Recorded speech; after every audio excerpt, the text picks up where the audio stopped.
And I'll jump directly into our first contribution and introduce Christian Matti from our team, who will give a brief state of play on where we are with transformed innovation and climate adaptation. Christian.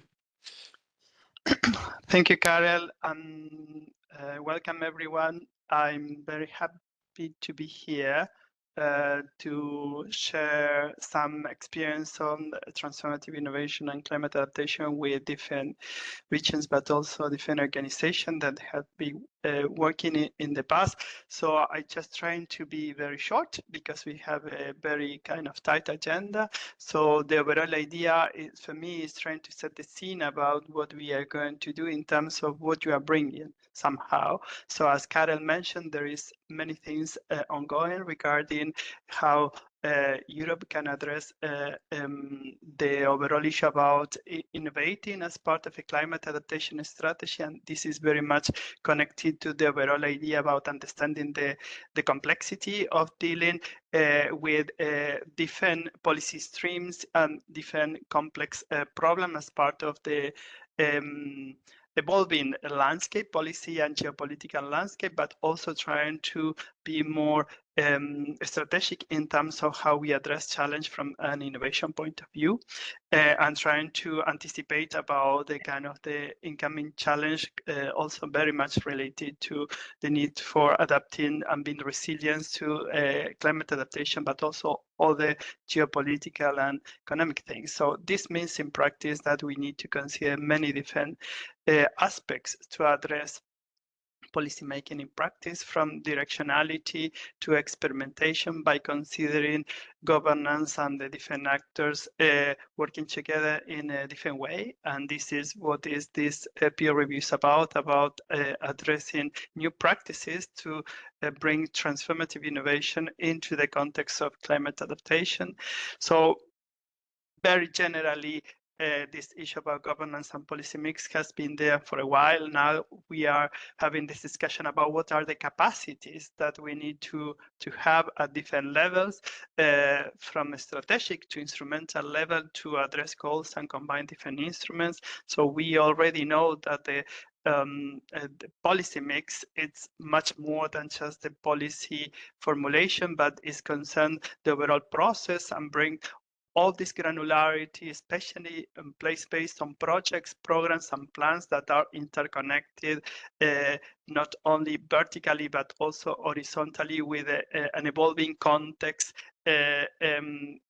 concerning not only geopolitical, but also other aspects.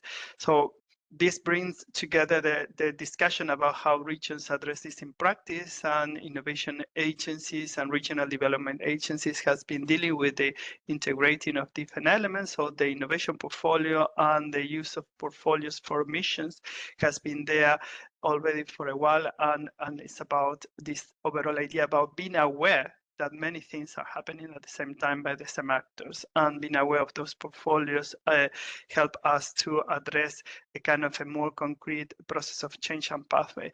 And on that, actually, there are already some initiatives, some of them led by the organizations contributing today, like addressing pathways to understand resilience, as the project Pathways to Resilience, that bring together not only the anticipation, but also this portfolio element, but also the different aspects concerning how we provide funding for that, but also understanding that this is very much about experimentation and bringing new tools, methods, and practice, as it's very much highlighted by the Transformative Innovation Policy Consortium in terms of the different initiatives that is not happening only Europe, but everywhere, like in Latin America or South Africa, but also bringing this idea about policy and investment as part of a kind of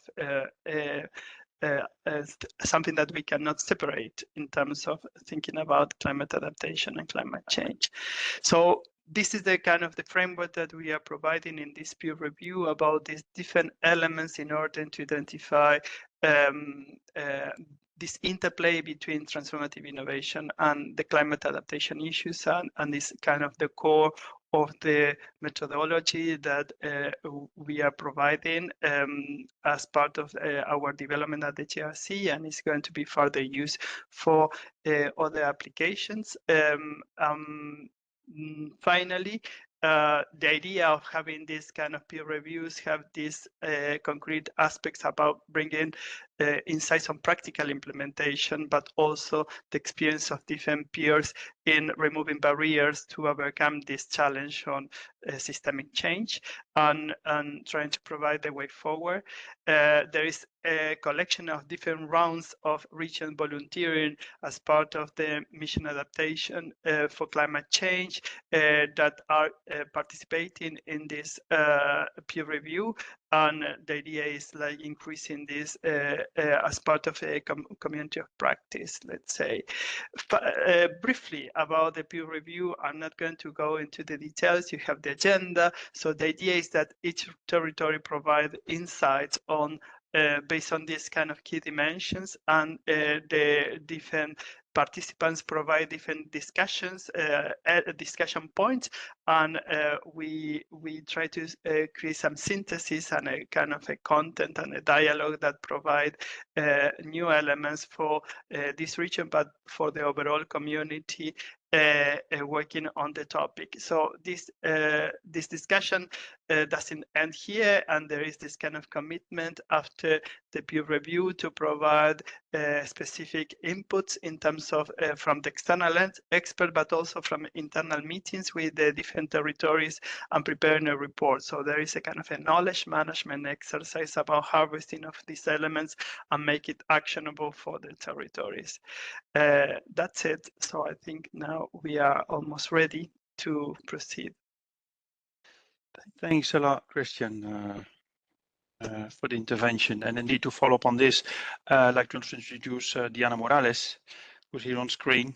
Hello, good morning, Jana, who's well known to the colleagues of Blekinge and who will follow up together with us the work after today, because the idea is that this is not standalone events, but they're translated into certain specific choices that territories make in a sort of not an action plan, because that's too formal, but more like an action agenda, where all parties around the table see what can be done in the medium and the short and medium term to advance some of the issues and address some of the bottlenecks that are at hand.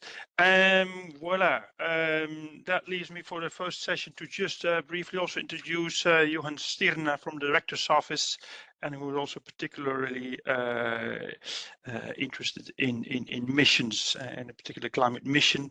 And who would like to briefly introduce also his views on the topic. Johan, are you there?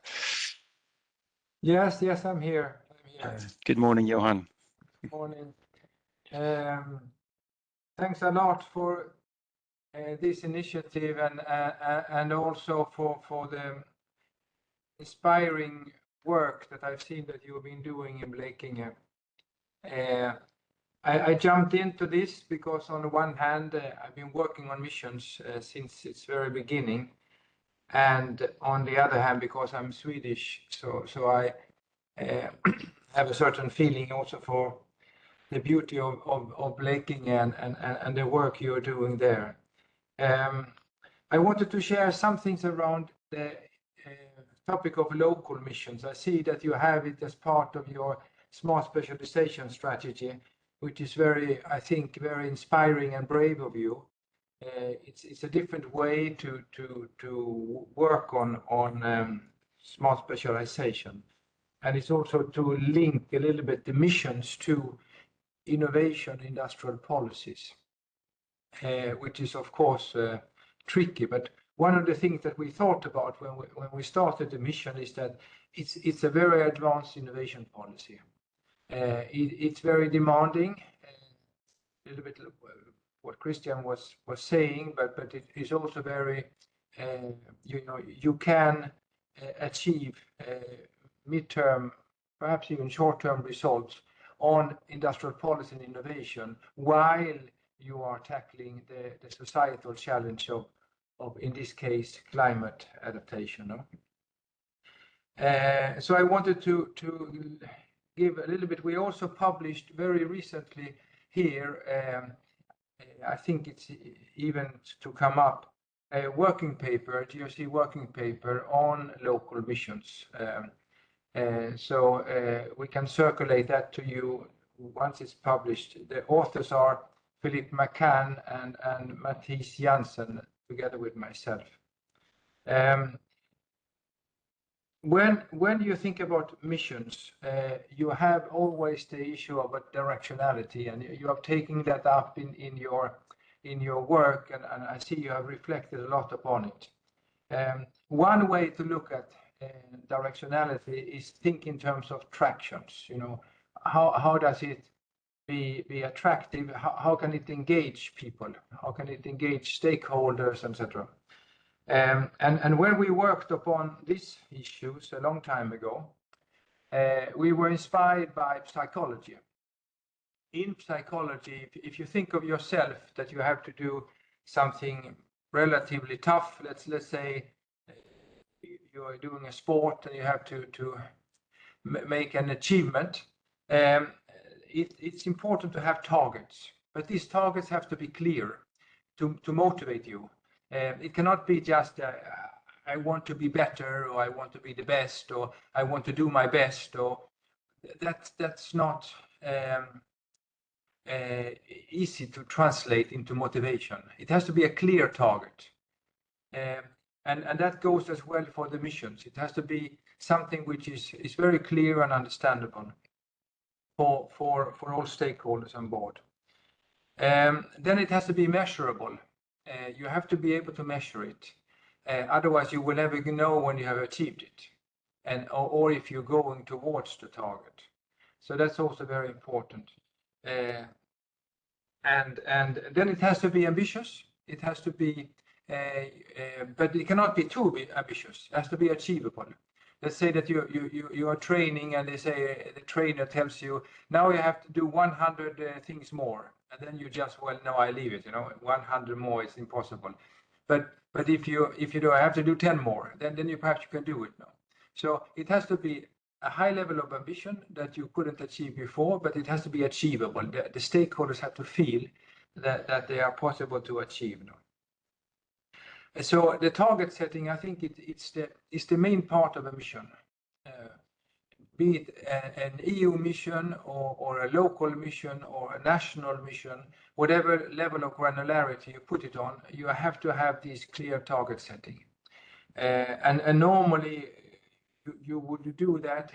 I suppose you have done it already in Blekinge, but you have to do that together with the stakeholders. But it's not just, it has to be a clear target. What we did, for instance, at the EU level on climate mitigation, we set a target that you have to have a net zero, and net zero is something that you can measure. It's clear. Perhaps it's not so easy to understand. So you have to think about that. So the target that you set in the local missions, and once you have that, you can work backwards. Normally in innovation policy and industrial policy, you start with the supply. So you just invest more in innovation, more in research, more money goes into the system, you support firms, but you have no real goal, no real. Here is the contrary. You set the goal first. You set what your impact, and then you work backwards. What do I need to get this impact? And that is really the new thing about the mission-oriented innovation policy. It's also a little bit what Christian was saying as well. It's an instrument that is possible to do better when you have an environment that is transforming, when it's changing. And in our analysis, since the last 10 years at European level, we see that Europe and the world is in a period of rapid transformation.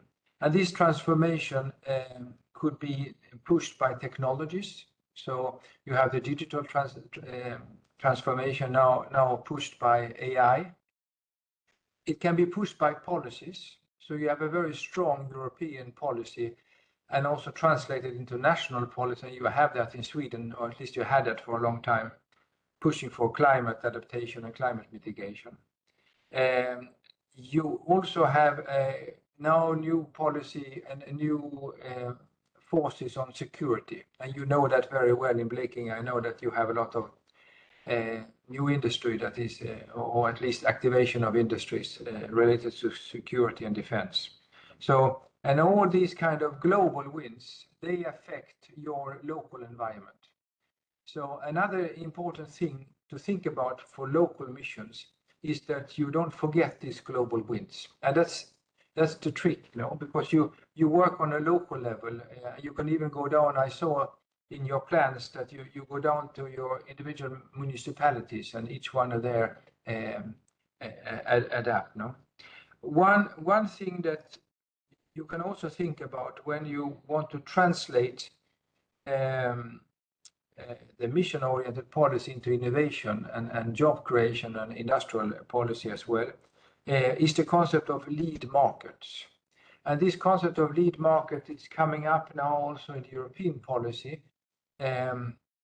We had it for a long time. It's a concept that comes from the 90s, from Porter and others, and then it's been translated into a report that was published called the AHO report. It was a Finnish ex-prime minister who did this report. It's AHO report. And there you find this concept of lead market. We set it up a long time ago in the European Commission, and it was evaluated, etc. And now it's come back to the European agenda through the Draghi report. And it will be developed linked to clean tech. And it's a way to work to get new startups, to get new industrial development around public-private jointly. So you work on both the public side and the private side together at the same time. You synchronize supply and demand policies. And I think that's interesting for you for local missions. You can think about it in that terms. It could help you on the part of public policies. In a mission-oriented policy in general, the only thing you can do really on public policy is to make sure that you have the framework conditions for all the stakeholders and all the actors to experiment, to feel empowered and to feel inspired. And then, but you can also add, with the lead market concept, you can add, for instance, public procurement. And public procurement for innovation, it's a concept you probably have worked upon already. I think it will be further reinforced. There will be a revision of state aid rules and competition policies in the new commission for the next 5 years. And you will have probably even more possibilities there to work on public procurement, to buy up and to ask for specifications in your public purchases that is in line with the mission, with the local mission. Then you can, of course, also work on regulatory sandboxes. Regulatory sandboxes is an instrument that is fairly established. You can use that now. You can check it up and you can use it. It was inspired by possibility to unleash barriers in a local context for a specific time. And that fits very well into a local mission. And then the multi-level governance, you will discuss it later, so I will not go into that more in detail. There, I think that the only thing that you have to also remind that you can, with local missions, set up and stimulate startup and stimulate the dynamics of your local firms. But then you always have the challenge of scaling up. So it's good to use this network of the European mission to connect and collaborate with other regions to be able to scale up, to help the stakeholders and the actors, the private actors that you have to scale up. the regulatory sandboxes will also help you, hopefully, to attract international actors, private actors, to establish an experiment in your area. Because what you are dealing with water, sea level rising, and different kind of challenges from the climate change on your coast, is something that many places in the world are faced with. So we took, for instance, when we reflected on this, the example from the Netherlands, where they had problems with flooding and other problems in the 30s and later in the 50s, and they developed very well the architecture and engineering capacities to deal with this. And since it's a global problem that many places in the world are faced with, there is also a potential global market for this knowledge and skills. And last but not least, I wanted to finish with when we thought about the missions, one very important thing is also that you work with your universities and your technical university in Blekinge and other actors in a cross-disciplinary way. So you foster cross-disciplinarity, and also in your industrial policy very much foster interfaces between different industries, between different it's in the interface between the industries where you have the creativity of new solutions and where innovation comes up. So this is the general kind of advice that you have in the missions that will allow you to do that. You have a specific framing for doing this. But I stop here and I will follow up your discussion later, and very happy to be here. Thanks a lot. Thanks a lot, Johan, for your very interesting comments, framing, and suggestions. Right, so systems change for climate adaptation is a technical problem, but mainly sort of a social problem or social issue, let's say, of collaboration. So now it's time to get our hands dirty on it. And I'd like to invite to the floor Erika Augustinsson and Johan Nielsen, who will give us an insight in what they've been doing, their struggles, frustrations, plans, and how to move forward. Colleagues, please shoot. Okay, thank you. Erika, I suppose you're here somewhere as well. I can't see everybody, but... Well, my name is Johan Nilsson. I work as a project manager in the innovations team in Region Blekinge. And Erika, I guess you're here as well. Okay, she's somewhere, I'm sure. I'll just start off. I would like to share the screen. I will try and do that within WebEx, which is not my everyday field of work. Let's see here. Great. Okay. So we have two main challenges, I guess, in Blekinge. One of them would be the climate, relating to climate change per se, and climate adaptation in specifics. So that would be floodings and droughts. That's the two main issues. Heat waves, heat stress. I mean, that's a issue as well. But the main issues and the two that we have chosen to work with within the missions are floods and droughts. And that's based actually on a couple of different reasons. One of them is a report stating that 2 of our municipalities are very much affected, and we have a large coastal area as well. I can actually show this picture. So just to give you a sense of where we are at, in the southern parts of Sweden, where Blekinge is actually situated. It's beautiful, as you can see. There's a lot of islands, there's a lot of coastal lines, there are a UNESCO Biosphere Reserve, and all of those are dimensions that we need to take into considerations as well.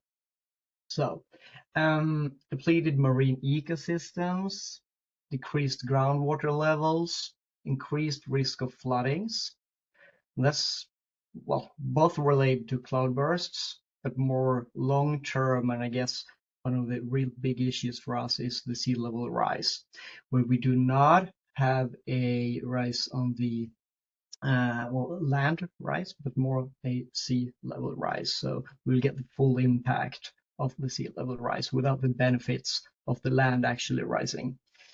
If you compare that to the northern parts of Sweden, where that's a whole different thing. Okay, so just to state where we are at as a ground zero. And like I said, there's 2 municipalities that are listed as very high risk of floods due to sea level rise.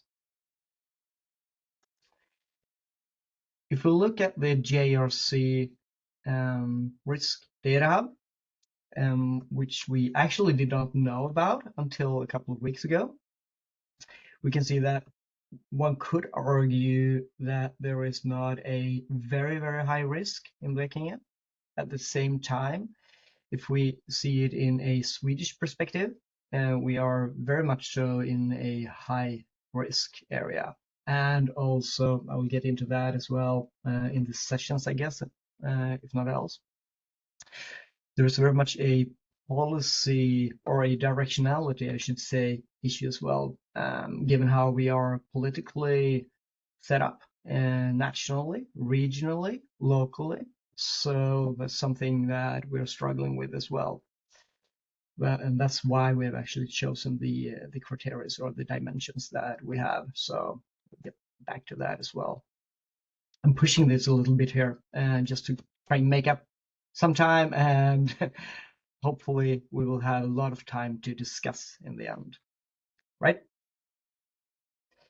So main risks, vulnerabilities, those go hand in hand, I guess, in a way. As we can read here, we will be very much affected by the temperature rise and the sea level rise. So this is going to be a real concern for us. It's not in the same way, of course, as it has been in Portugal for, well, recent times, but still. We will have quite a big effect on the cultural heritage, on infrastructure, buildings, industry.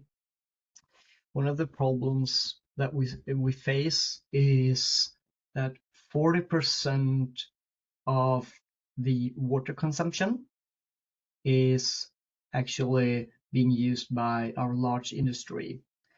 We're a small region, a very small region, second smallest, I think. But at the same time, we are the 4th biggest export region. So we have a lot of large industries, and they use a lot of energy, of course, but also a lot of water. So 40% of the fresh water actually goes into industries right now. So that's something that we need to take into consideration as well, relating to droughts, relating to groundwater, the assets of groundwater. Well, as I said before, heat stress, it is an issue, most certainly. We remember 2018 was a extremely hot summer where we had, I can't remember from the top of my head, but I think it was a lot of days where we would actually have like tropical heat. So, well, night temperature about 20 degrees. And that's something that we see in the forecast as well, if we look into the year 2100 or 2075 even. So just backcasting into 2018 and what that actually meant to us in the healthcare and, you know, keeping medicine supplies and all of that, it's a real issue as well. Nonetheless, heat stress is not what we have mainly are focusing on. We're trying to nudge it into our, well, to the healthcare business and so on and so forth. There will be a biodiversity loss. We are looking at possible or most likely a big increase in forest fires and other issues as well. So moving on. Where we're at, if we look at this more from a systems perspective, or how we are actually set up, so to say, in Sweden. There is a national expert council that has produced a report. They are in the making of the second report right now, but in the first report, I think it contained 168 action points or bullet points, and a couple of action points as well, or recommended actions, I should say. So with those 168 points, they handed that to our national level, and that was the baseline actually for the national strategy for climate adaptation. This sounds quite good. There's a national strategy for climate adaptation. Hey, great. The only problem is that these are then spread out amongst 32 different agencies.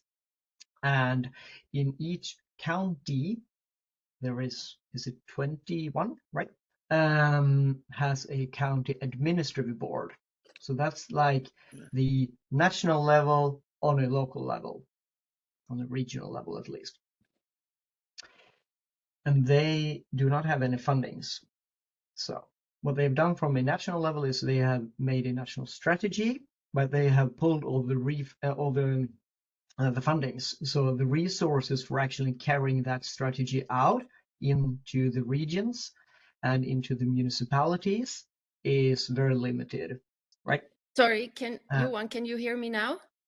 Yeah, definitely. Good, because I switched computer and I didn't have any sound at all. So I can hear you, but I couldn't talk before. So now I switched computer, just so you know, I'm here. Very good, Erica. And Yeah. actually, that's quite on cue as well. So just give me 30 seconds to finish up here. And I think it would be perfect for you to just join in. Okay.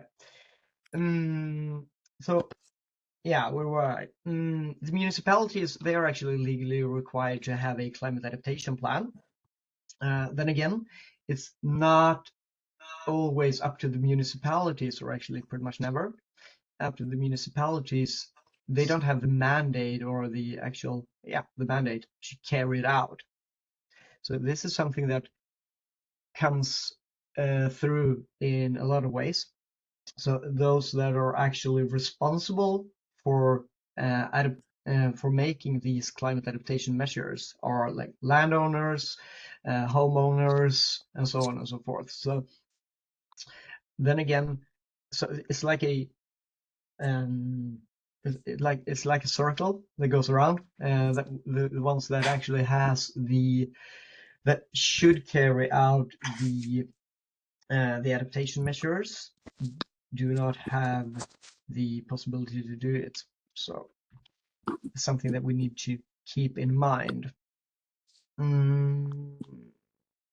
Yeah, and I think that maybe Erica, you would like to say a few words about how we tackle this on a policy level, integrating climate adaptation and mission oceans and so on and so forth into our strategies. So what we do in Blekinge, as Johan Stjärna said a little bit before, we work with the climate change adaptation within our smart specialization strategy. So we try to align this with the innovation development. From what we understand, it's quite unusual to do it to approach CCA from this point of view, and it's also quite difficult. But I think that we're making progress. The smart specialization strategy in Blekinge is our guide and our overarching framework for working with CCA and the missions. It was adopted politically in our region in February 2021. We also signed the charter, the mission charter for CCA. In our smart specialization strategy, we have 3 areas that we prioritize. That's fine. It's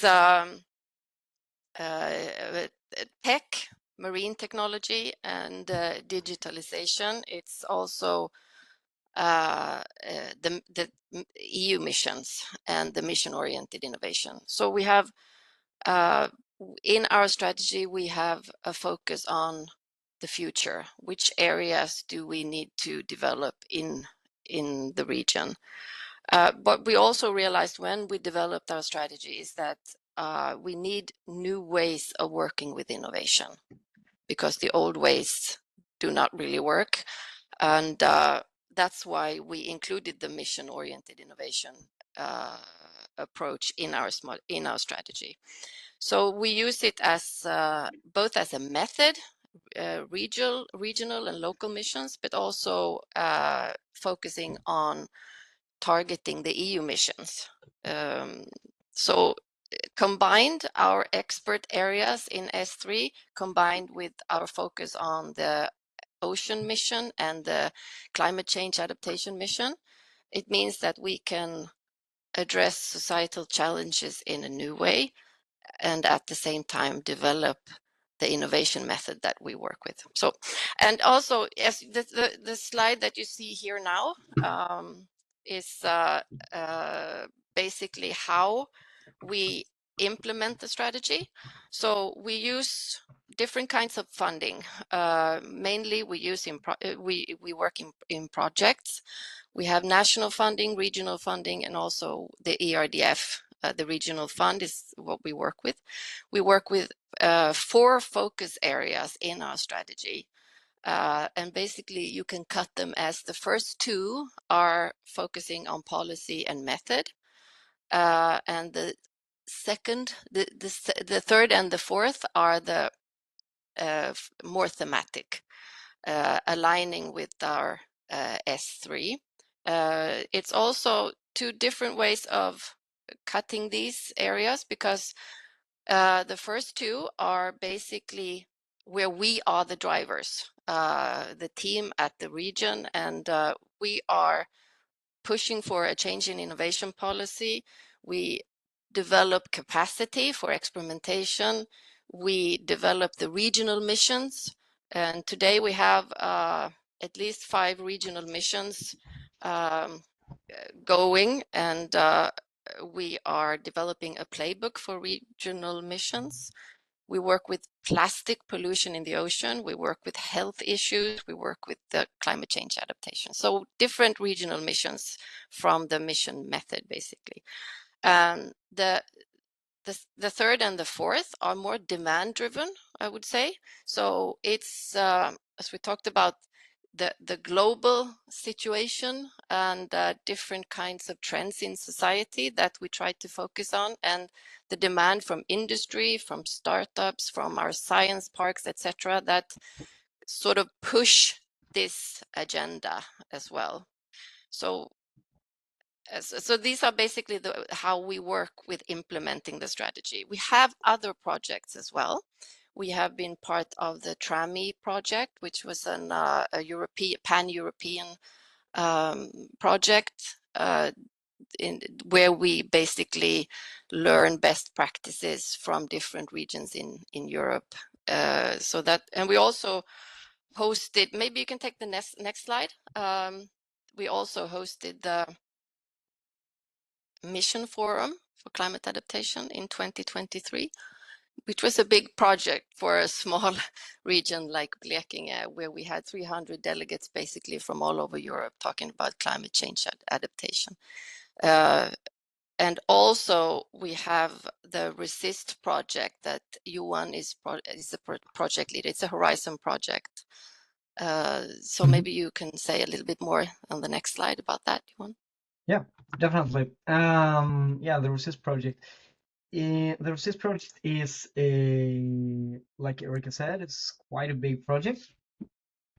There are 60 parties. There are 12 regions spread through 10 countries, right? So it's quite a big project where we are aiming for 100 innovations. And as Erika said, our definition of an innovation is actually something that is implemented, right? So it's not just an idea, of course. I think we have the same definition, all of us.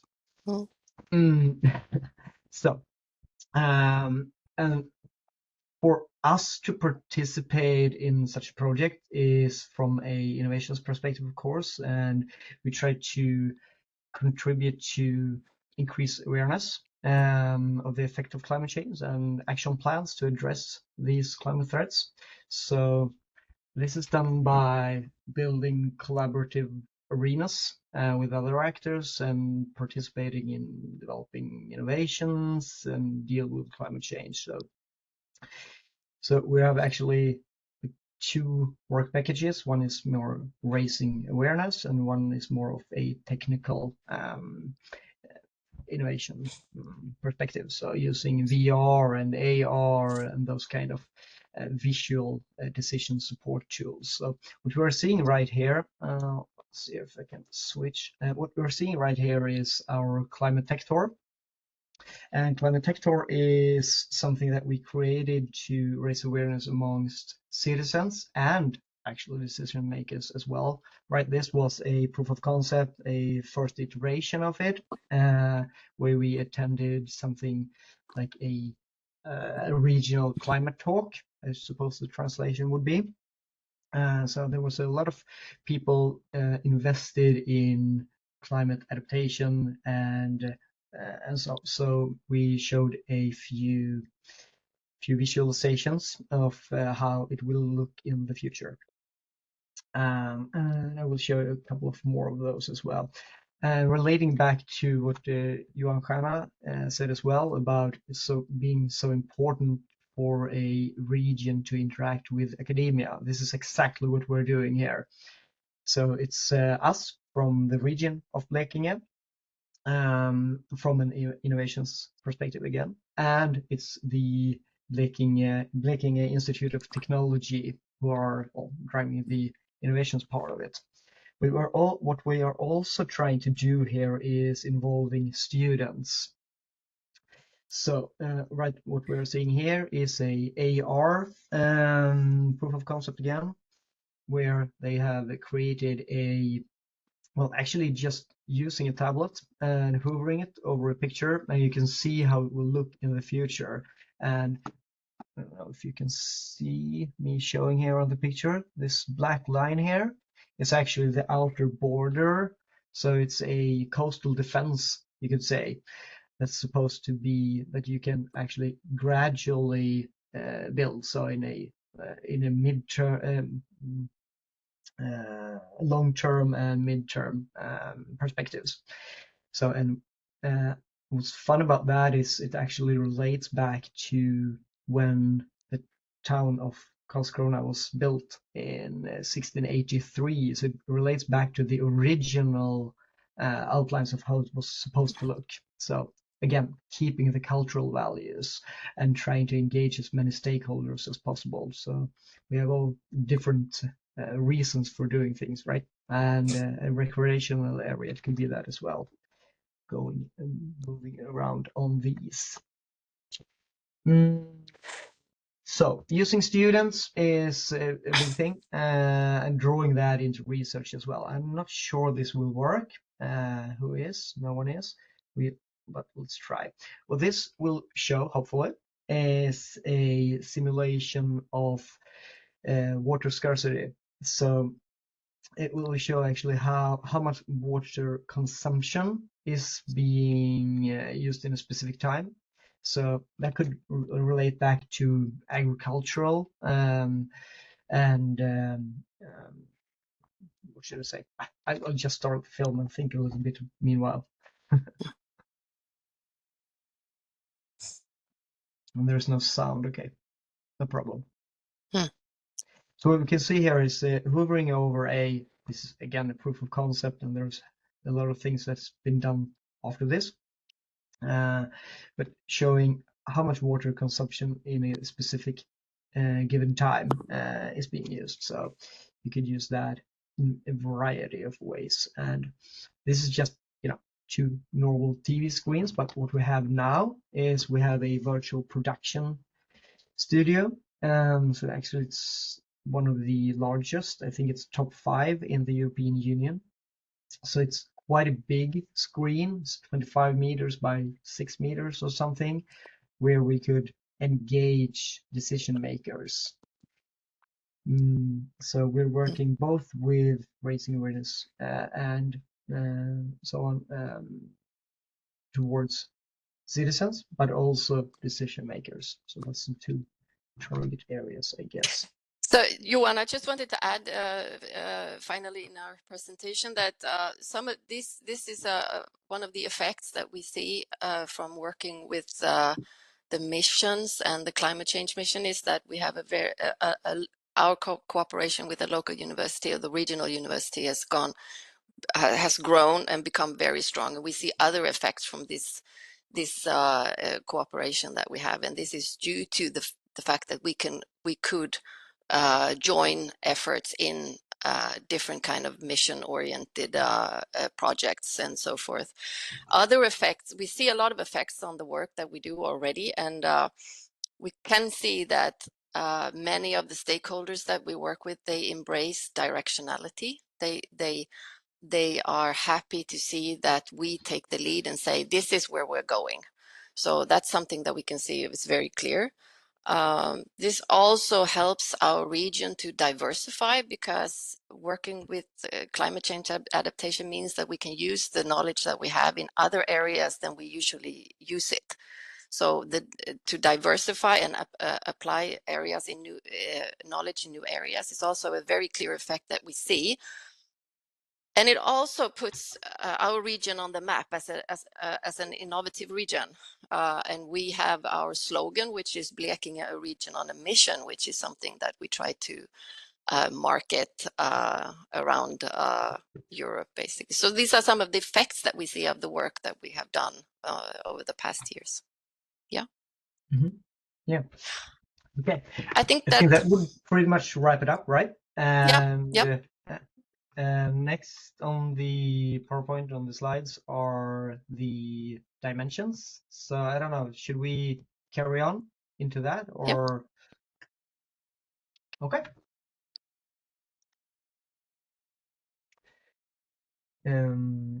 Erica, would you like to say a few words about these, or? I think that we have to hand over to Karel. Oh, thanks. No, I mean, these are, so, the dimensions were predefined also in collaboration with Richard Harding and Claire Nolas. I think here what you put forward is what for you is the most important, right? Which is, you mentioned already, directionality, the effective multi-level governance. You mentioned, I think, quite a few elements there as well, and the fact that you see your territory as an experimentation area, the entire territory. So that, I think that's very powerful. So yeah, that makes clear choices already. So that's good. So I think, I don't know how far you still go, but I think what could be helpful is clarify a bit how that ties in with the questions you put forward today. So people have a good understanding of what it is actually that's behind the question. So that would be, and then we should move into the breakout sessions. So why we chose these selected dimensions for the breakout session is basically that the directionality is something that we acknowledge as very important in driving the transformation ahead, but it's also one of the bottlenecks that we encounter is that how, even though you have a direction and you have, as we have signed the charter, we have the strategy, we have all of these things, we still have a problem getting this sort of social knowledge of how to work with these issues. How do we on the ground work with transformative innovation? So in the municipalities, in our own organization, in the science parks, I would have to say that some of the big corporations that we encounter in our work, they are more aware of this, but the SMEs, for example, are not aware and do not have time to work with these kind of new ways of approaching, because it's a more difficult and more time-consuming way of working. So that's also why we chose the directionality, because even though you have direction, and you have the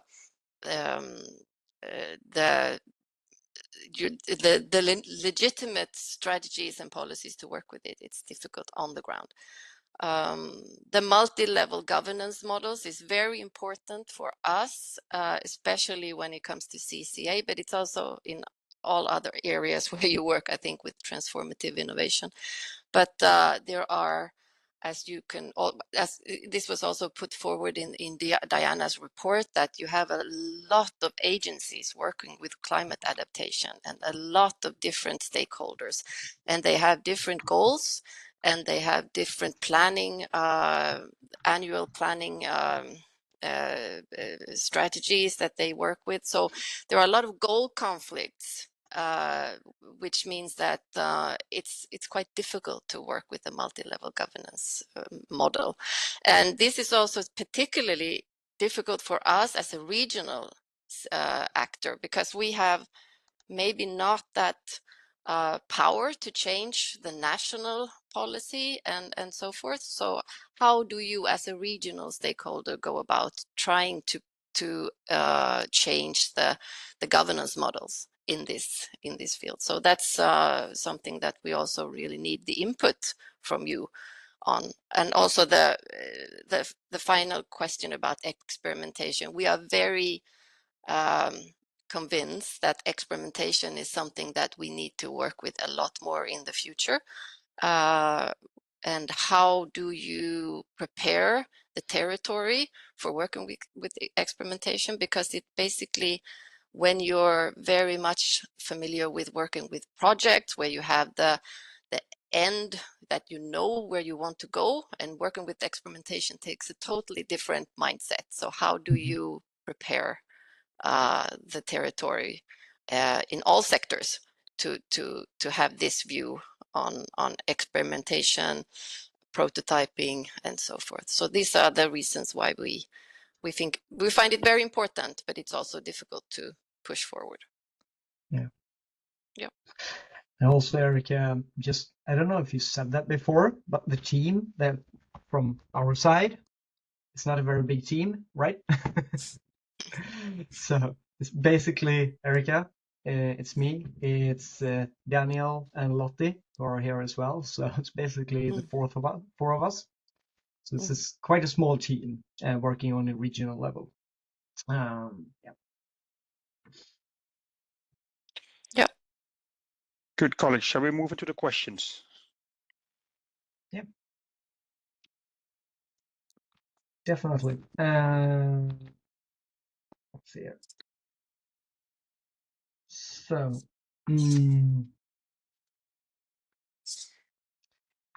the questions, yeah, is that moving out to the breakout rooms, or going through the questions in? I will briefly introduce them, at least the first one, and if you wish so, we can just focus on this one and then move to the breakout, and then take the second one in a minute. Is that a good idea? Yeah, could be. Definitely. Okay. So, yeah, this is, I guess, what you just said, Erica, about directionality and yeah, the background for it. So there's two questions, two parallel sessions here. The first one is, how do we further develop the innovation aspect of CCA? And the second one would be, how can innovative approaches to CCA support competitiveness, and how do we support stakeholders to understand why and how to innovate for CCA? Again, this is a lot of psychology that goes into this, right? I think this is excellent. I mean, if you allow me to stop here for a moment and freeze this, so and then later on we take the following ones, because otherwise it's too much information, I think. So we have this focus now. What will happen now? We'll divide into two parallel groups. In a minute, else we'll divide you all. I think some will be divided forcefully because they're discussing in the session. Others will have to, I think, go by themselves. We have session 1 and session B. Session 1 is moderated by Gerard Karat, session 2 by me.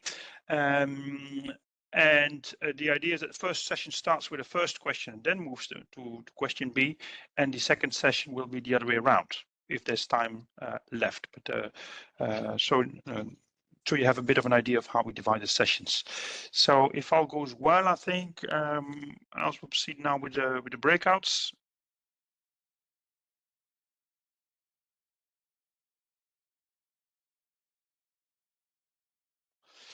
Yes. I hope we had a good discussion in session 2. We had a very lively one. So let me see where we are now. So we have 2 groups. I think we have 4 or 5 people intervening here. So can I ask to stick to like 2 or 3 minutes each, so we don't eat too much time, because we have a very packed program. I know the discussion is very interesting. We need to keep a bit of focus. I have from Group A, I have Johan Stirna and Alejandra Boni Aristizábal. I think who wants to go first? Johan, perhaps? Are you there? I just summarize with some keywords what we were discussing, which I thought was very, very interesting. One of the main key was the role of the private sector, and the private sector to be in the driving seat for many, and how do you achieve that? And there was very interesting learnings from other regions and also cities on how to do that and make coalitions of the willing, identifying who will be the actors of change. There were also interesting ideas identifying new opportunity based on risk assessment, and to try to see how a more advanced work on the different risks that will come up can identify and mobilize actors, and also identify new opportunities for innovation. There were discussions also about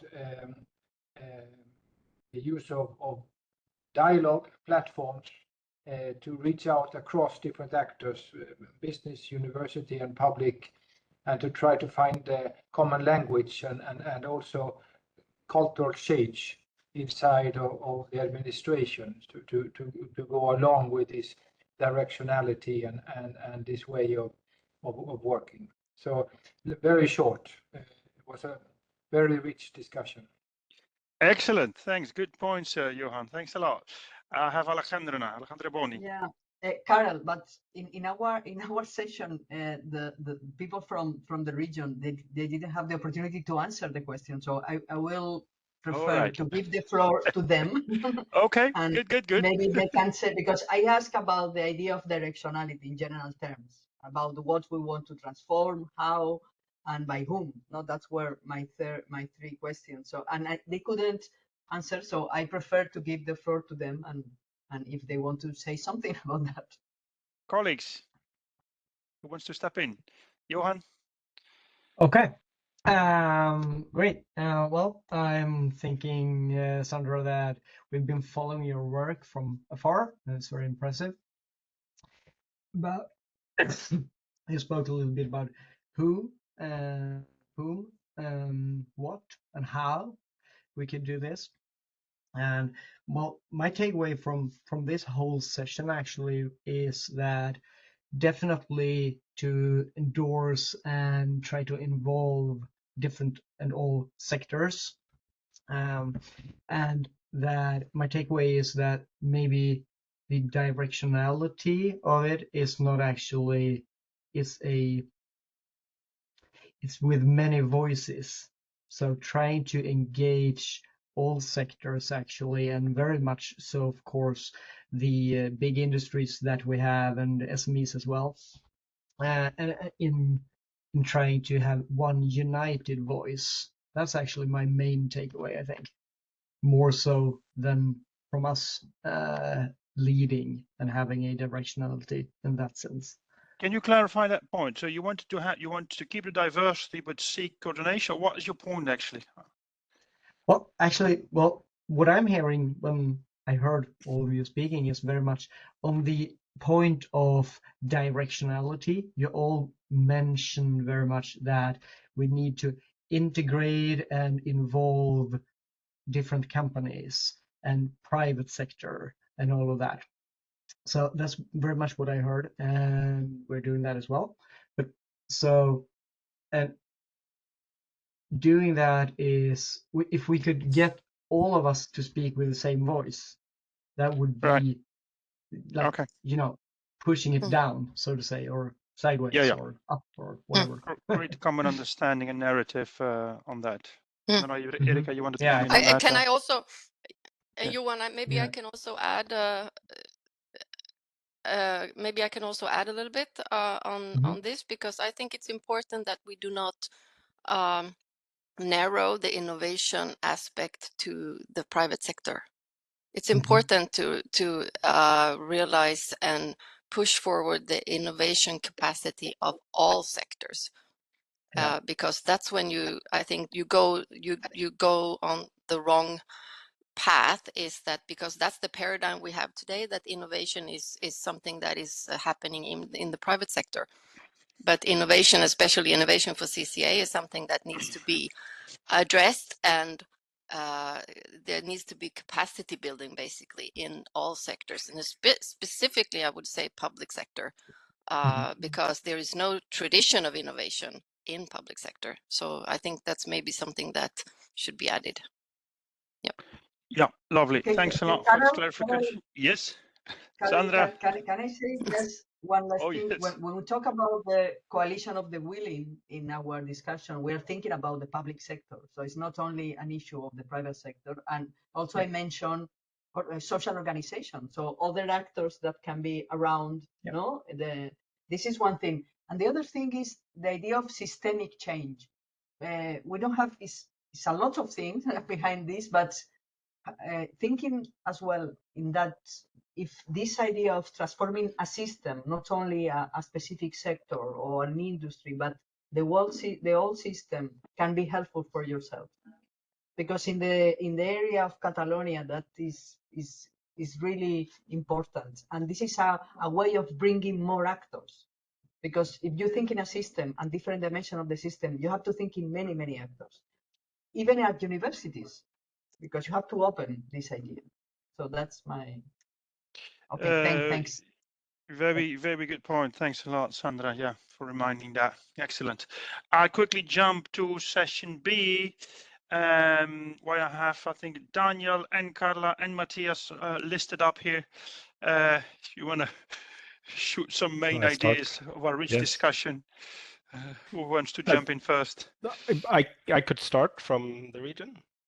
Please do so. Quickly. I think we got a lot of good input to us, and partly it I think validates some of the stuff that we're doing, and also emphasize the importance of that, which I think is really important for us.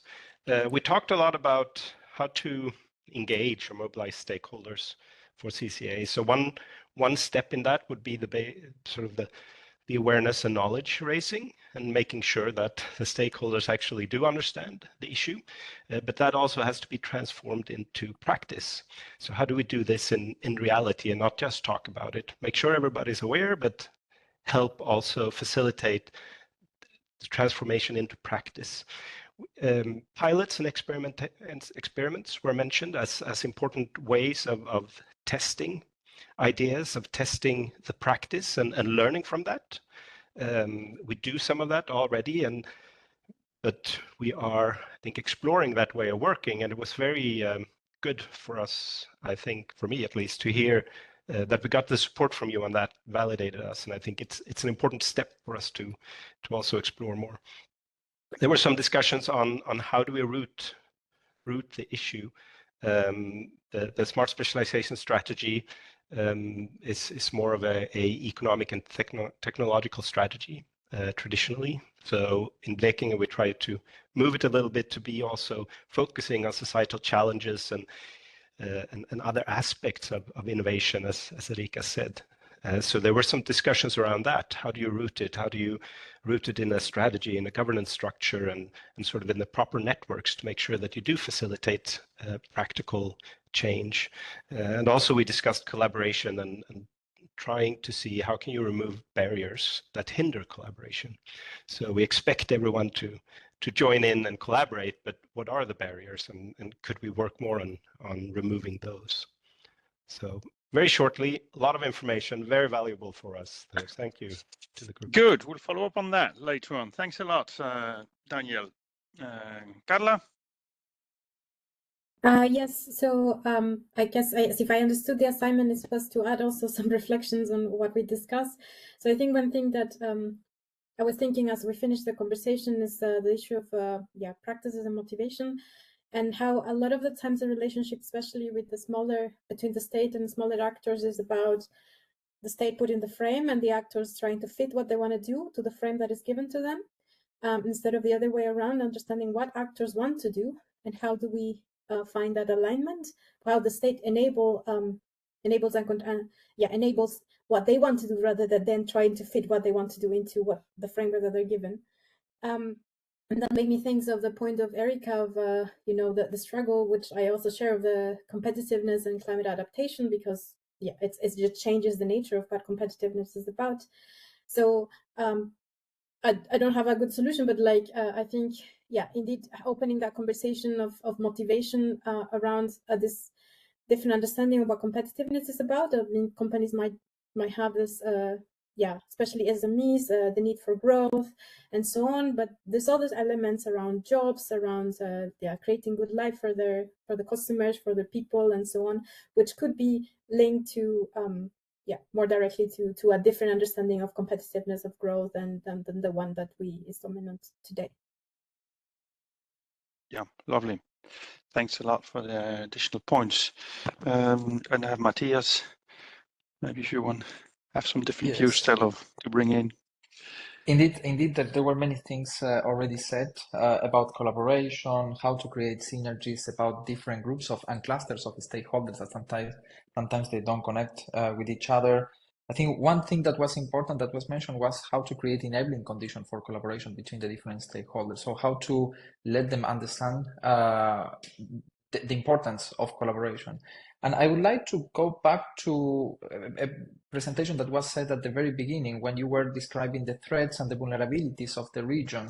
I think there is a lot of room for going further with understanding the vulnerabilities. And I think there is always important to, following a bit what Carla was saying, a bit to talk with the stakeholders and let them frame the challenge, let them understand what are their vulnerabilities and work with them. I think there is a very big opportunity of mixing up social innovation with private innovation, so more the traditional way. In topics like climate change adaptation, there is a lot of room, and it's quite easy to go with universities innovation, social innovation, and sometimes, as I mentioned in the intervention in the group, private sector is usually the most marginalized group in terms of how to align with climate change. So working with the trades-off, so they need to see the benefits, economic benefits for them, growth possibilities, and we need to find the triggers that will make them really make the click and say, okay, we engage in the process and then we align to these smart specialization strategies. I think you made a very interesting point on selecting these very specific topics that are basically based on the context of the region. But then you need to really engage and talk with the stakeholders. Okay, these are the topics, but how these topics will connect and match with your specific needs of your local business, your industry, same way that will apply with the social innovation part. And I also mentioned something that could be interesting to pick up. It's the role of knowledge intermediaries or brokers that will help to make this bridge between the public sector as a potential orchestrator and other type of factors. Sometimes the universities play quite an interesting role here. Sometimes could be the third sector, chambers of commerce. So that could really depend on the context, but I think it's important sometimes to also change the perspective and not let always the same actor be the one that like taking the leadership on that and saying I'm the only one voice, but just giving the possibility of others to speak up. Voila, that's it. Hopefully short. Lovely. Thanks a lot, Matthias. Very dense and condensed. Could I ask Daniel, Erica, perhaps to introduce briefly question 2? There's one slide on question 2, I think, somewhere. So to take you by surprise, but maybe to set a bit the debate on the second one. Then maybe we should have. Then we should have maybe. Do we have the slide somewhere? Or if not, if not, you can also. Johan. Yes, voila, Yeah. that's it. Yes, excellent. So just just to talk about the second questions is the multi-level governance model, and this is a tricky issue for us because as the report said, we have 30 plus agencies working with climate change adaptation. There are different mandates to different organizations. You have the county administrative board in our region that has the formal responsibility for climate change adaptation, yet they have no budget or money to work with this. So, for example, they're not participating here today because they don't have the resources to do that. And the region has no formal mandate to work with climate change adaptation. There is also a lot of discussions on is this something that the region should really do, or but if no one else is doing it, maybe this is something that we have to do, although we don't have the formal mandate. So as you see, the discussion here makes it kind of difficult to work with this issue in the government's or in the governance approach. We have so there's quite a lot of bottlenecks in this sense that different agencies, the stakeholders, firms, organizations, they struggle with different goals, different targets, different mandates, different tasks, and how do they sometimes they contradict each other. There's also a silo thinking on how do people what do other organizations do. And there's of course not much alignment between these silos. So so this is why we chose this as a discussion point. So it's and it's also it's a topic of leadership. How do we get national leadership in this? I would push as an important key aspect, and also maybe how do we go about raising awareness of the goal conflicts and the different agendas that is actually stopping the development in this area. So we need to raise this kind of awareness on and so on. So yeah, short introduction. Many questions to solve in a few minutes. We'll do our best. I see already one question. National leadership from whom? Yeah, good question. So yeah, that's a very good question. Okay, let's try to answer to that. Honest. Listen, practically, I'll be in session 1. I think was in session 2. I think I lost it a bit now. Ales Gnamas will chair in session 2. I propose we break up now. If you wish, so we can have 2 minutes coffee and tea break, you know, at the start to stretch just 1 minute the legs, and then so we start a bit slow, but we will start, okay? But give us like 2 minutes to all and grab a tea, coffee, or a small break. Okay, we break out. That has started. Please go to the session where you wish to be.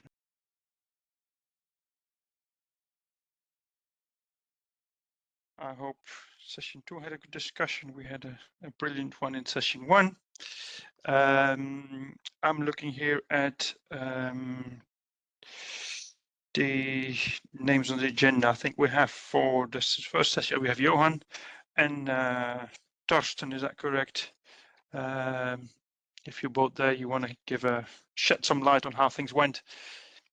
Was that me? Starting I think with yes, yes, session? it's you. I think it's yes. Okay.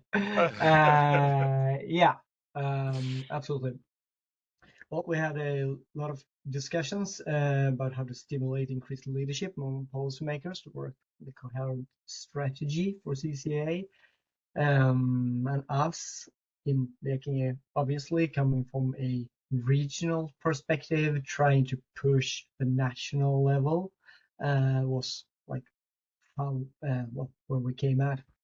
So a few takeaways, I guess that would have been telling the story in a different way, having a different narrative, not perhaps speaking about climate change, but more speaking about It could be Marcus said something about keeping quality of life, right?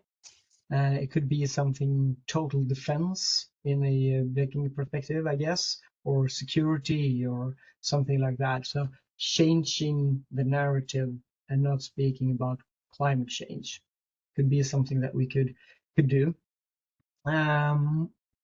We were also speaking about going towards a greener budget. Maybe we could make some sort of package around that, trying to get more of a horizontal perspective from it and a different angle. We were speaking about we'll see here what was relevant. There was a lot of speaking about the national plan. That was not a national plan. That was very interesting in a way, having a national plan that was not a national plan and diversing or spreading actually the accountability and so into the different regions. So going away from actually having a national plan, but more like having regional plans that all and coming from that, so more from a bottom-up perspective. That would have been very interesting, of course. It would also mean that we would somehow need to have, well, that possibility, and that's a big setup, and that would need to come from high up, I guess. What else were we speaking about? Strong leadership is needed, including multiple stakeholders. We were speaking about giving alternative metrics, maybe measuring in other ways than we usually do, and measuring more from a process perspective. I think Sandra spoke about that. Yeah, yep. You will have to help me out here. I think, that's a good summary. I think we have also, I think, Torsten lined up to give a few views if Torsten's still there. Yeah. Are you? Yes. Yes. No worries. Okay. Of course, also invite my colleagues from the discussion to complement. But what I wrote down, indeed, we spoke very much about organizational relations and the relations between people to make the transformation work and to get the key stakeholders engaged. Maybe instead of saying we need to break up the silos, we can say we have to make the silos dance. As many people, not everybody, many people still like to work in silos. But here, I think Manuel brought in an important concept term, the term of relational capital. So maybe not putting the organization first when we think about the governance model, the relations, but putting the people and the interpersonal relations first, meaning getting closer to the people and getting closer to operations, putting theory into practice. Here, Carla reminded us about the portfolio approach, which our Swedish colleagues are also eager to investigate in more depth. 5 seconds before we close the session, Matthias said task forces, again, across organizations, across departments can work. So an important approach brought in last second. Indeed, and what we also briefly discussed is, and what the Swedish colleagues to an extent are already doing, is the strategic use of European programs, not only for the sake of getting funding, not only for the sake of collaboration, but also for the sake of making the coalition of the willing, getting more stakeholders on board, and through European cooperation, maybe also addressing potential conflicts of interest. Erika mentioned still many stakeholders have in their head this conflict between economic growth and environmental protection or climate protection. In this group, we know they can go hand in hand, but we do not want to preach to the choir. We have to convince those who are not convinced yet. Here, the different approaches mentioned, they can help. And please, colleagues, if you have other aspects you perceived as important, please do not hesitate to compliment. Thank you. Lovely summary, Torsten. And Johan, thanks a lot. I move to group 2. I think Christian is going to shed some lights on that. Is that correct, Christian? Actually, I think Torsten has already simplified and summarized everything from the group 2.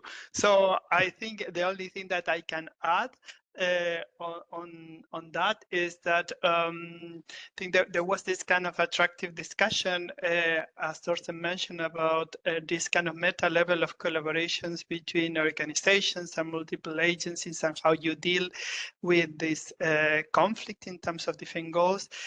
But then you have this kind of more micro level about the set of individual relations and the social capital. And there's something that Eric and Daniel mentioned is that how they deal that in practice in terms of the stability of the managers and the people dealing with this kind of organizations over time, because there is a lot of mobility in terms of program management. So kind of a key question there is how you address this kind of evolving conflict, but also relation over time.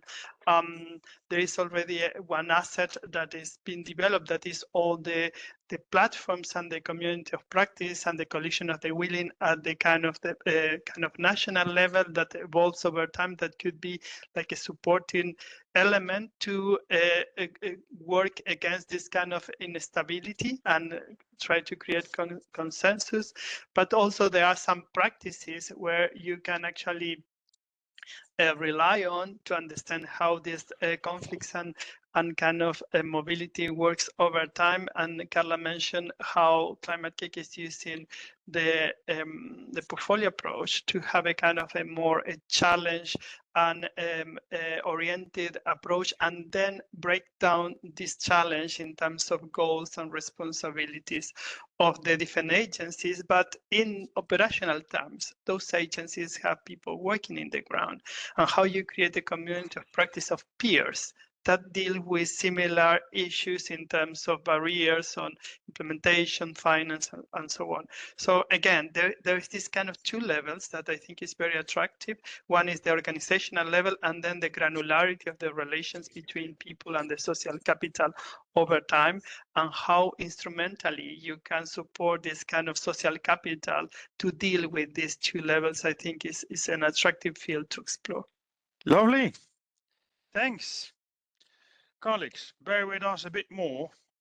Now the most interesting session comes. I know this is getting painful, these long online meetings. Nobody likes them, but it's worth it. I promise you. So I'm going to have a 2-minute break in a minute again to leave up the pressure. But before that, I throw the ball back to Johan and Erika. Enlighten us on your 3rd question. So I can actually do that, Daniel. Oh, Daniel. Okay, good.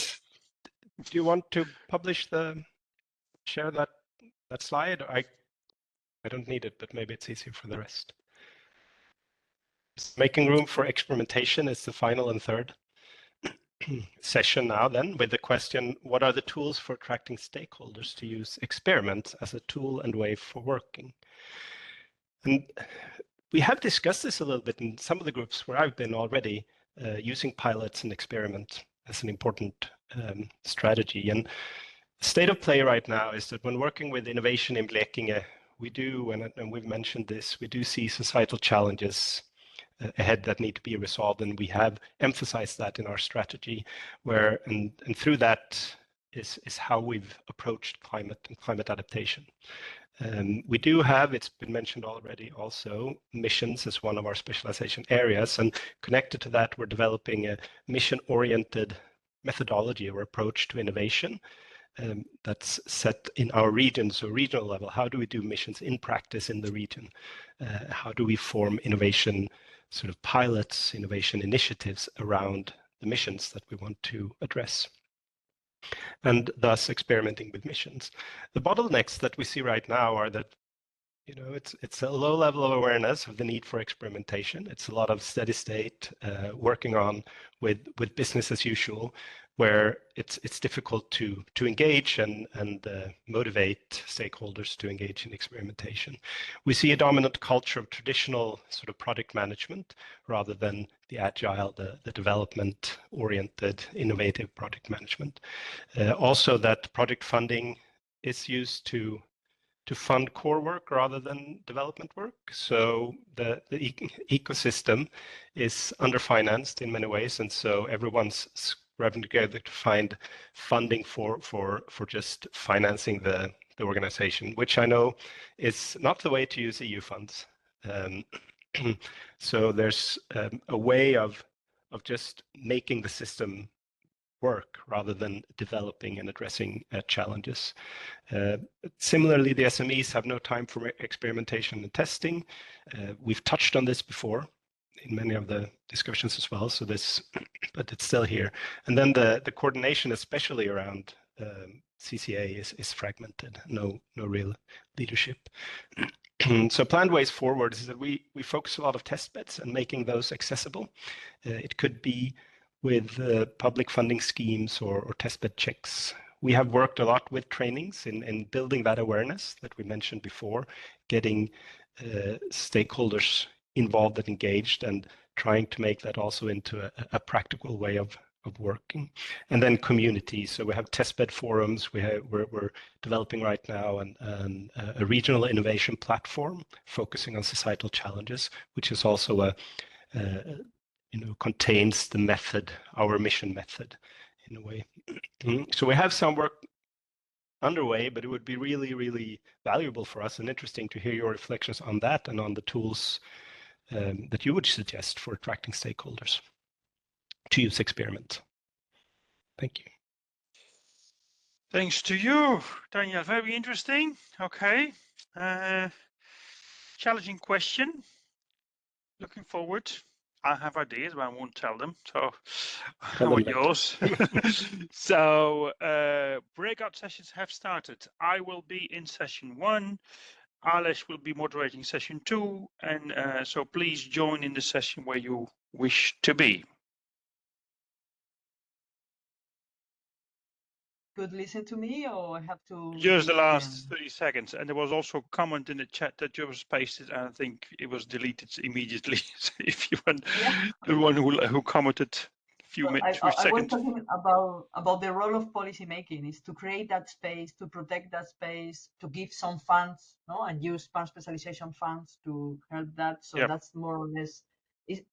For me, policymakers are not the main actors, but not only the actors, no? So there are facilitators for the framing conditions, no? So yeah, and protect this experimentation and maybe give some tools, some system mapping, other things, transition theory, other kind of tools to help them. And we as researchers, we can be part of this experimentation network, and also we can help the policymakers. Yeah, no, lovely, interesting point. I'm thinking because we don't need to have a sort of reporting back because one group, but I do see that Lottie and Alejandra on listed here to to give some views. I don't know if you one or both of you want to come in at this point. I can give a short brief what I heard. What was different kind of discussions and interesting, of course, and some were giving example of the citizen engagement, where they pointed out the place-based issues and local challenges that matters for people. And the other part was that I picked up was the explaining the different kinds of innovation, and which are, some of them are disruptive and some others are not, and kind of validate the problem with too little disruptive innovation with actors, and also creating an awareness about the need of disruptive innovation. Good. So if there's no more reporting back on this, I'd like to switch back to hand raised. Is there still a hand raised? Who's that There's from? Diana. Yeah, I wonder yes, if please. Just have a little I question. wanted to give you the floor actually, so perfect. Okay, thank you. But this is just a question about the coalition of the willing, so maybe this will go to Sandra or Alejandra. and some others who can help me to understand it, because one problem that this region is facing is that people who be willing to be here, perhaps the people from the local authorities, but also perhaps some of the entrepreneurs and people doing things regionally cannot be here because of some matter of capacities. So isn't the quality of the willing like a problem? Could it become an exclusionary approach as well? So I was just thinking of that. Well, be interested to hear your thoughts. Yeah, I say in the first intervention that the coalition of the willing has the problem of excluding some people from the innovation. And I'm thinking about maybe in the case of Catalonia, in the rural areas, there are big companies. Maybe they are not happy with this experimentation and this alternative way of producing food, etc. So this is at risk. This is not happening. I mean, these big companies are not interfering in the process. They are there. They are doing things in the common way. They are acting as incumbents in that sense, but they are not interfering on the experimentation. Another risk is excluding people that cannot be there, and also or people that are less powerful, that they cannot have the time and the capacities. But you have to create, I mean, environments where all the actors that are committed to address that challenge, because the challenge is the first, the local place challenge is the entry point. So you have to create, you as policymaker, you have to create that space to involve the people or groups that they really want to address that challenge. And you can do that using tools. So using in Catalonia, they are doing these innovation camps, for instance. It's a way of doing that. No, so they set up big spaces where all people that are committed to do something, they intervene, they create narratives. I think it's very important to create alternative narratives about transformation. This is part of what's happening in the innovation camps, and then support local, I mean, support demonstrators, support pilots, support these kind of things. Some of them, maybe some of the actors maybe never will be part of that, so never will be part of this coalition of the willing, but I mean, it's okay. So the important thing through, in that sense, from this experimental way of doing things is to act and start doing experimentation. If you wait until you have all people on board, that is impossible. It's impossible. So I think it's a good strategy to start with the ones that really they want to do something, and the experiences other will come later. So you have to keep having this space for experimentation open, and then and also demonstrate acting. So create something that show that these alternative proteins plants can be set up, and this is an alternative, an economical alternative for local producers. So that's more or less the idea behind the coalition of the willing. And as a policymaker, and that's why I said in the previous session that you need a strong leadership, because you have to protect that, and you have to convince people that are above you that this is an interesting way of using smart specialization funds. Because it's a different way of doing that. It's not the traditional smart specialization rationale. So you need this strong leadership, really committed with change, with transformation, and also help that know how to navigate in the different levels of administration. Thanks a lot. Interesting statement, very helpful also. Just briefly, I think we can wrap up a bit earlier, which is always good news. What I do want to just have as a final round is feed this back to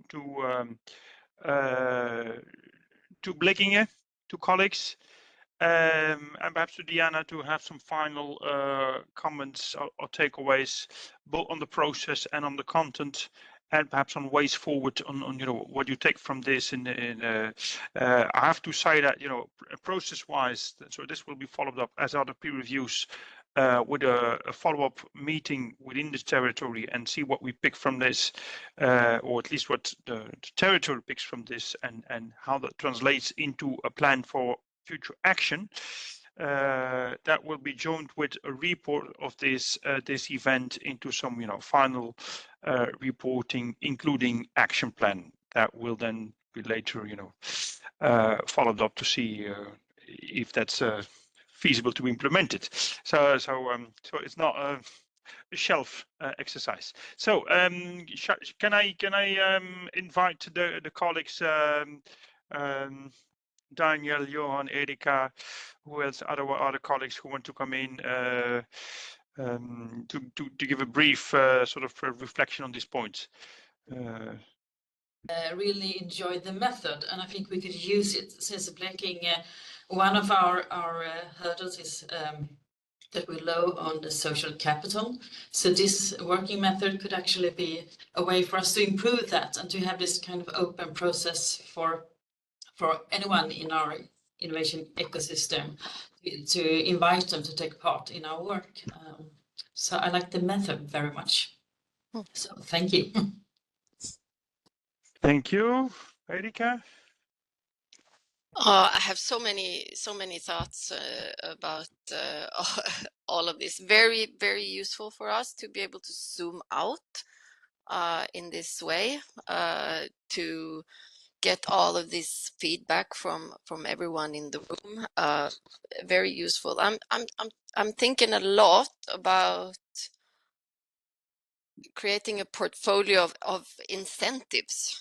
I kind of got stuck on these thoughts that you have a lot of these ideas about what we can actually do, and how to make sure that we get a follow through on that is to basically map out what kind of incentives can we offer the stakeholders to participate in experimentation and in all of these discussions. So that's something that I think that we will be looking at ahead. And also I like the idea about a task force to identify the conflict of interest and goal conflicts. Also very interesting.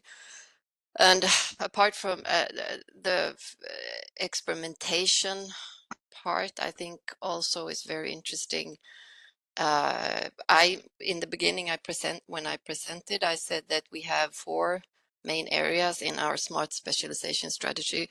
2 of them are demand driven and 2 of them are sort of driven by us. So we as a public organization are very much in the driving seat of the experimentation part, which is also something that can be discussed because it's a risk, of course, and should the public agency work with this kind of risks and so forth. But I think that we had very good input on how to justify the work on experimentation in the discussion.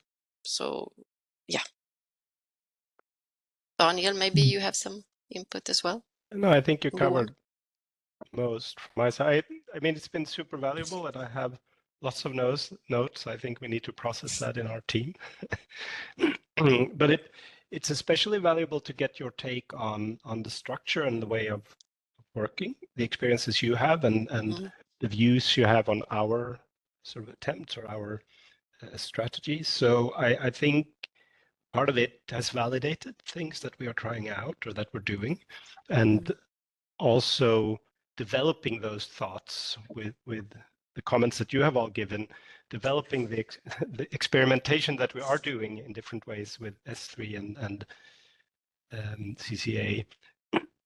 So you validate it and you help us develop that with your thoughts. I'm very grateful for all the input today. Thanks a lot, colleagues. Someone else who wants to intervene? I think we're all exhausted now.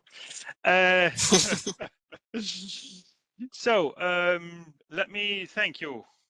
We started with 50 with 25 now. I think it's good. It's amazing. So thanks for bearing with us for all this time. It's painful. I know it is, but it's very rewarding. And it's it's sweat. That's what you're making our hands dirty. So thanks a lot for this. For having this journey with us, and we'll have more of these. And the exercise is not finished because you will be chased by Diana. So she will not rest until you you bring her good food on the plate and make decisions on where to take it forward. And I see Thorsten is putting more ideas in the chat. So thanks a lot. I think we should wrap up here now. Thanks a lot from our side. Thanks a lot to all who organized this. Thanks a lot to Blekinge colleagues, to all the participants from regions, from organizations, from researchers and colleagues. Thanks a lot, colleagues here, for the technical and the content-wise support. You'll hear from us. I'll invite you all for, I think, correct me if I'm wrong, Gerard, 27th of November for the next event. Is that so? Southwest Finland and Turku. Is that? Do I say that's right? That is correct indeed. Okay, it will be a 3-hour one. It will be only with 2 breakout sessions, and it'll start at 9 because of the time difference. So 9 to 12, or for Finnish colleagues, I think 10 to 1. But see you there, or if not, online in one of our newsletters or events. So thanks a lot, and have a good lunch.